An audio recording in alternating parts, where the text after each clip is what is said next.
1, 2, 3, action! Hello! Hello! Ayan, para sa pinakabugoy nga batch. Pinakasabaan nga batch. Pinakadaghan, sa walay pabor-pabor. Pinakadaghan gwapa nga batch. Ang sunod nga batch sa inyo kay daghan gwapo. Ayan.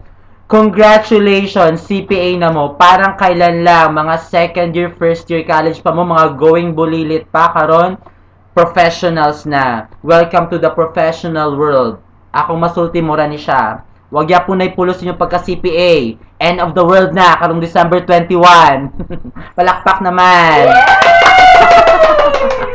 Bitaw mo na rin akong mahatag nga message sa inyo ha guys. First, let us change our country good. Let us change it for the betterment of our country. Second, do not ever forget the Jesuit education to be a man of conscience, competence, and commitment. Charot! Memorize na ako. Oo. Ika-third, but not the last. No! The last, but not the least. Okay.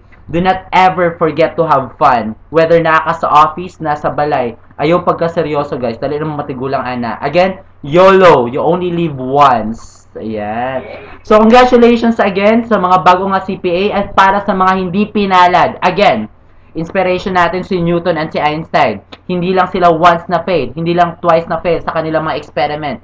Many times sila na fail, but then, sikat pa rin sila. And they are two of the greatest scientists in the world. Oh. At para sa mga graduating karon, mura ni siya og sa mga mag-take pag CPA this coming year.